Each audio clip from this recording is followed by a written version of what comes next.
too many meetings. Hey, what is up? We are live at GDC. I'm here with Kai. We're checking out your latest video game. Yep. Tell me about it. So this is not a colorful LSD trip poster. This is actually just a very early alpha build of our latest game, Galaxy on Fire Alliances. So this is still early alpha.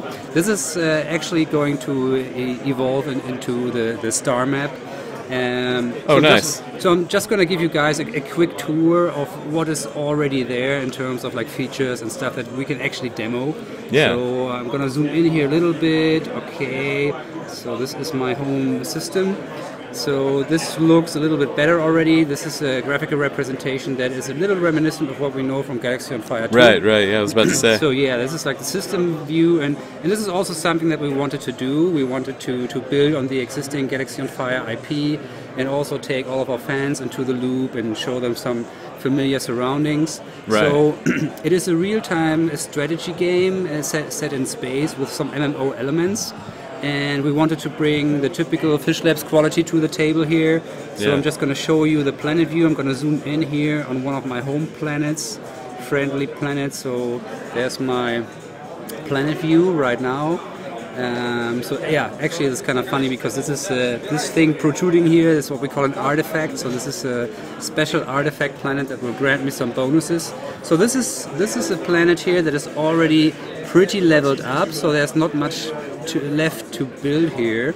And actually I just noticed that I think somebody has turned down the brightness a little bit. I'm just gonna turn that up. So let's turn it up. Yeah. Okay, let me see where we are. Oh yeah, there we go. There we go. Yeah. That looks much better. All right. Great. So since all slots on the planet are taken, I'll just demolish one of the structures here. Will get me back some resources. Actually, quite a bad deal, but we'll take it. Yeah, we'll take it. Okay, so that way I have another free slot on the planet. Click on the slot, and because it looks pretty, I'll go ahead and just build a scanning array. All right, and so basic mechanic is that I can shortcut here using some credits. So this is also, we want to keep it simple with the credits, and yeah, also make an in-app purchase experience that's not so intrusive, so you'll get enough of that currency also when you do a little bit of effort and grind into the game. You know, while we're on this point though, I think it's kind of interesting. You guys always have like the big time premium games. Yeah. Right? You charge money for your video games, which is great. I know. And now you're kind of going back. You're going to the free to play model, yeah, right? So what kind of informed that thinking? Just the explosion of it? I mean, I guess we at one point we just cannot ignore what's happening in the market, especially when we are talking about user acquisition and the cost that goes along with it. All those businessy terms, I love it. I mean, user acquisition, folks. Yeah, user acquisition, folks. And I mean, it's a big cultural shift for the whole company and for the team. Oh, so you're doubling down. Like, this is the future for you guys? Or? I wouldn't say it's the future. Okay. It's for sure. This is our first fully fledged free-to-play project, so we want to give it a go. But we want to keep true to the Fishlabs approach. So we always say like we want to offer like value and really deep immersive gameplay. Right. So even when we're trying to go free to play right now, we still want to retain like the Fishlabs original style with 3D graphics and an approach like that. You know, I wouldn't be surprised if in 2 years' time we are back to paid. So I couldn't tell you what's happening. I think it's the same that we're seeing like with vinyl and CDs. Right. We're pretty convinced that it's always going to be a niche for quality and maybe even paid for games. But right now, it's also in a way about like redefining what premium is in a way. Yeah. So also in terms of how we monetize, we hope we can offer our users like a premium experience, something that makes them feel good and not ripped off. Yeah. So, but it's challenging. I tell you, it's challenging. I would imagine.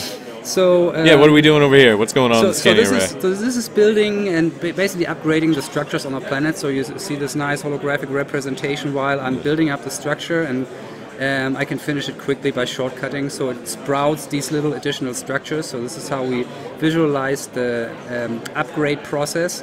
So in the end, when I've upgraded multiple times, it will evolve in some of those big structures you see right here. Right. And so this is something that we are already quite happy with, like the graphical representation. We like that, because something we wanted to avoid is like the typical table-driven layout of the resource management games. So something where the role-playing element comes a little bit into play is your commander.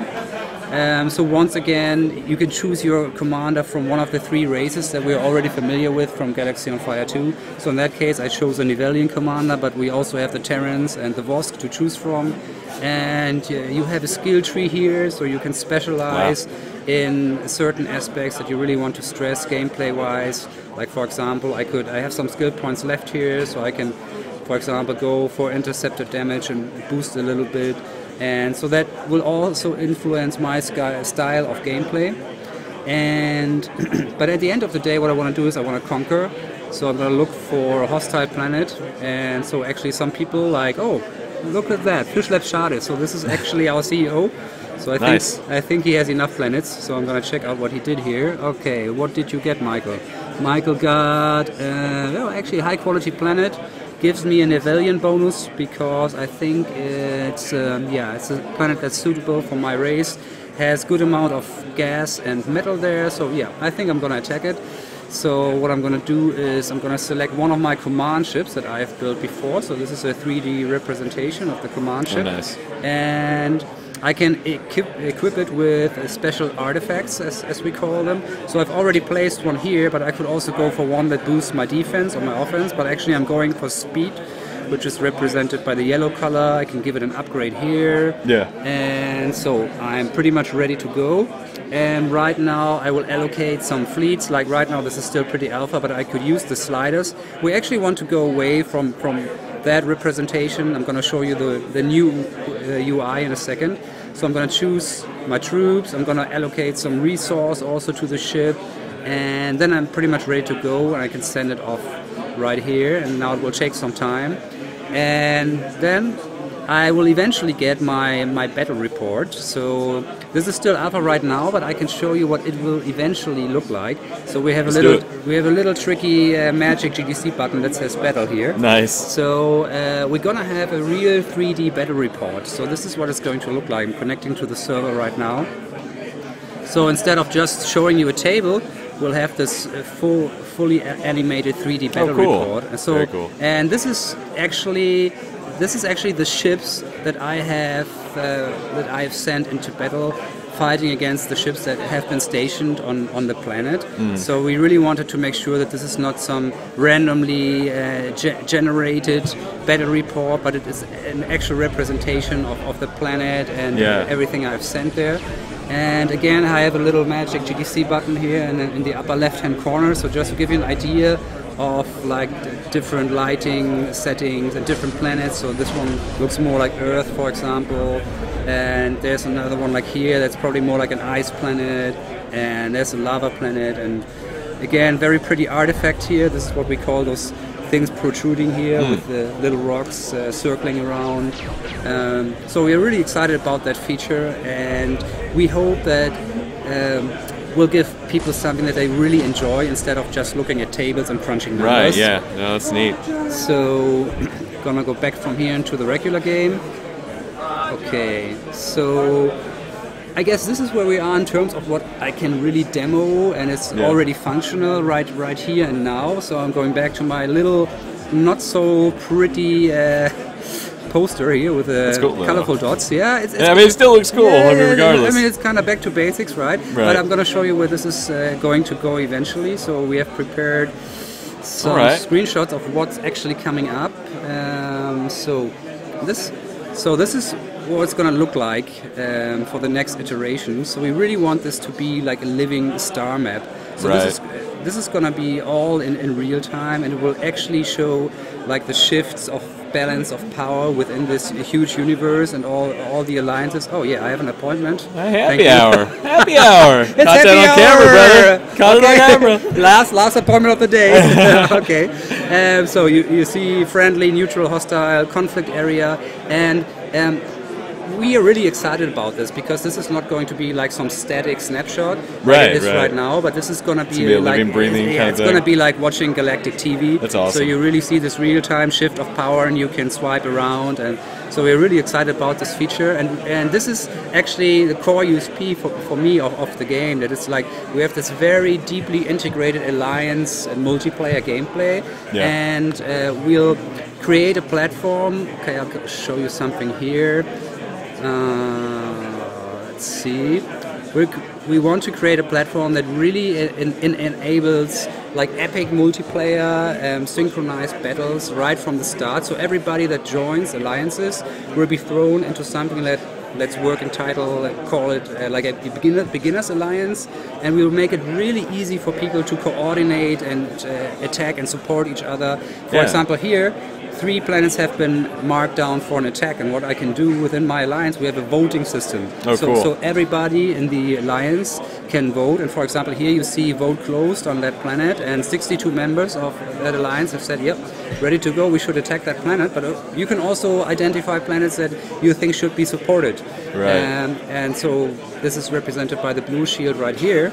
And so this is something that we're really excited about, and also we hope we'll be able to create a platform where it's really easy for people to synchronize these attacks. So for example, right now from the community we already get this kind of feedback like, hey guys, we have already started to create alliances and like join my alliance and be part of the team, and they've already set up TeamSpeak servers, but actually those are all like core features and hardcore gameplay. So we want to make it much easier for people to connect and really be part of those big epic battles. So very cool, man. Yeah. So when's this coming out? So this is still scheduled for Q3. But as we get more and more feedback from the community and requests for like more cool features, we hope we don't slip it. So we try to stay German, stay on time. But yep, we'll see. We'll see. And by the way, maybe this is the upcoming UI, so this is maybe one of the last things I can show you. So we want to make it more like a native mobile experience, so you actually have, instead of just having this table representation, it's something that you can actually swipe, and it will automatically bring the planets where you have to do something like collect resources or that are currently under attack to the front. So we hope to also here create an experience that's more native and made for mobile instead of just crunching tables. Awesome, man. Well, thank you so much for showing me this today. Thanks.